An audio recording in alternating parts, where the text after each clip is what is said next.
नमस्कार, स्वागत है आपका ओमान न्यूज़ हिंदी में एक बार फिर से। स्वास्थ्य मंत्रालय ने पिछले 3 दिनों का आंकड़ा जारी करते हुए बताया है कि ओमान में 5,693 नए कोविड मामले दर्ज हुए हैं।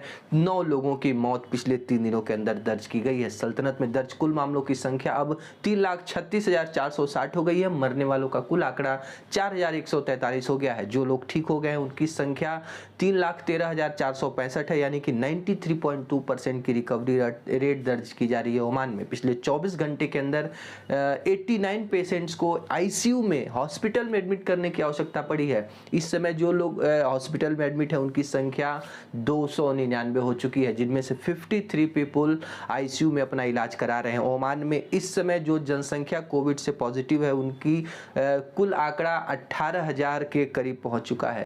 देखिए, खाड़ी देशों में जिस तरह से जो बहुत बड़ी मात्रा में प्रवासी ड्राइवर के रूप में काम करते हैं, और ऐसे में ओमानी सरकार ने सऊदी अरब और ओमान के बॉर्डर्स को क्रॉस करने वाले जो ड्राइवर्स हैं उनके लिए नए वीज़ा सिस्टम निकाल दिए हैं। यानी कि यदि आप ट्रक चलाते हैं और एक दूसरे देश की सीमाओं के अंदर आपको अपनी गाड़ी लेके जाना है तो एक अतिरिक्त वीज़ा लेना होगा। ये आप अपने देश के एम्बेसी से ले सकते हैं, और इसके ऊपर सर्वेक्षण किया जा रहा है। ओमान के चैम्बर ऑफ कॉमर्स सोसाइटी की जो टीमें हैं उनका उद्देश्य ये है कि क्या इस नियम से ड्राइवर को कोई प्रभाव पड़ रहा है, क्या इसमें जो लागत है वीज़ा का लागत कहीं ज़्यादा है या कम है, या फिर जो इसकी वैलिडिटी को बढ़ाने के लिए कितना जो समय सीमा बढ़ाया जाना चाहिए। इन सब चीज़ों के निरीक्षण के बाद से इसमें जो बदलाव है वो ओसीसीआई करेगी।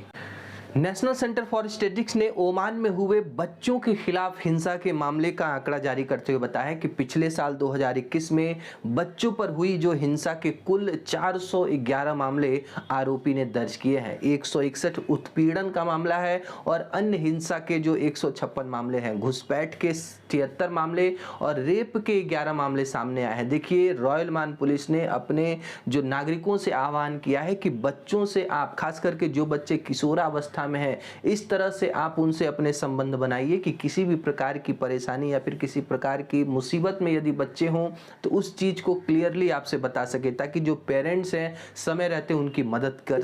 रॉयल ओमान पुलिस के यातायात महानिदेशालय ने लोगों से अपील की है कि अल रुसैल स्ट्रीट पर भारी यातायात भीड़ के कारण यहां से आने जाने वाले लोगों से अपील की जाती है कि दुर्घटना को ध्यान में रखते हुए जो भी लोग यहां से गुजर रहे हैं अतिरिक्त जो सावधानी आप बरतें, क्योंकि इस रोड पे लगातार दुर्घटनाएं हो रही हैं, जिससे लगातार लंबा जाम लगा रहता है। और ऐसे में यदि आप इधर से गाड़ी लेके जा रहे हैं तो ये आवश्यक हो जाता है कि आप अतिरिक्त सावधानी के साथ ड्राइविंग करें। नागरिक सुरक्षा एवं एम्बुलेंस प्राधिकरण की टीमों ने जालान बानीबू के इंडस्ट्रियल एरिया में लगे एक गोदाम में आग को बुझा दिया है। किसी के भी चोटिल होने की खबर नहीं मिल रही है। देखिए, जहां कहीं भी यदि आग की घटनाएं हो रही हैं और आपको समझ में नहीं आ रहा है कि उस समय क्या करें, तो फौरन 9999 पे कॉल करके आप पुलिस की मदद ले सकते हैं और जितना जल्दी हो सके उस जगह से आप बाहर निकलें। विदेशों से सामान लाना हो या फिर विदेशों में सामान भेजना हो, जो पोर्ट का जो उपयोग है बहुत तेजी के साथ ओमान की सरकारें कर रही हैं। देखिए, लॉकडाउन हुआ था तो फ्लाइटें बंद हो गई थी, लेकिन जो पोर्ट है वो पूरी क्षमता के साथ काम कर रहे थे। और इसका जो फायदा ये हुआ कि ओमान सरकार में किसी भी प्रकार की जो खाद्य आपूर्ति है या फिर दवा की आपूर्ति हो, कोई शिपमेंट नहीं रुका। और इसको बढ़ावा देने के लिए जो पोर्ट ऑफ डुकुम पर एक नया क्रेन स्थापित किया जा रहा है, ताकि जो भी शिपमेंट आए उसको लोडिंग अनलोडिंग करने में और ज़्यादा जो समय का बचत हो। देखिए, बाउसर के ब्लड बैंक ने सभी निवासियों एवं प्रवासियों से आग्रह किया है कि हमारे जो छोटे छोटे जो कैंप लग रहे हैं ब्लड डोनेशन के लिए, यदि आप ब्लड डोनेट करना चाहते हैं तो इन कैंपों में आकर के अपना ब्लड डोनेट कर सकते हैं। देखिए, ब्लड बैंक सर्विसेज के निदेशक डॉक्टर जैनब बिन सलीम अल अरैमी ने कहा है कि हम सभी व्यक्तियों, सार्वजनिक या फिर निजी संगठनों के आगे आने के लिए आह्वान कर। न्यूयॉर्क में आए एकदम भयंकर सर्दी के तूफान की वजह से रविवार की सुबह लगभग 1400 अमेरिकी फ्लाइटों को रद्द करना पड़ा। हालांकि मौसम इसके बाद से शांत रहने की उम्मीद है। कई राज्यों में तूफान के आपातकालीन स्थिति की घोषणा की गई है।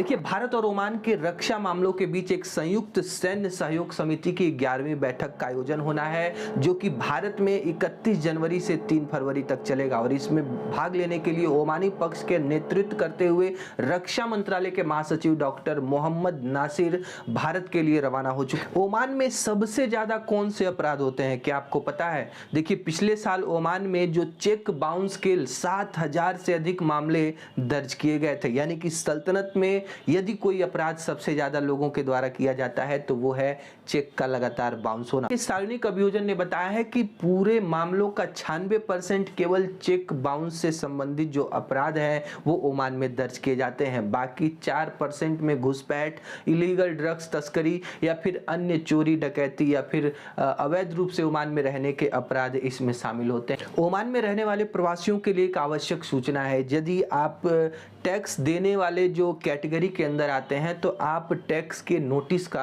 जो है अनदेखा मत करिए, क्योंकि आयकर कानून का उल्लंघन करने वाले 2 प्रवासियों पर 2-2 हजार ओमानी रियाल का जुर्माना लगाया गया है। साथ में 6 महीने की जेल भी इनको सुनाई गई है सजा के तौर पर। और जैसे ही इनका सजा 6 महीना कंप्लीट होगा, इनको ओमान से हमेशा के लिए निर्वासन भी कर दिया जाएगा। तो यदि आप टैक्स स्लैब के अंदर आते हैं, आप टैक्स भरते हैं ओमान में काम करते हुए, तो इसके नोटिस को आप नजरअंदाज मत करें। जल्द से जल्द अपने टैक्स रिटर्न को फाइल करें।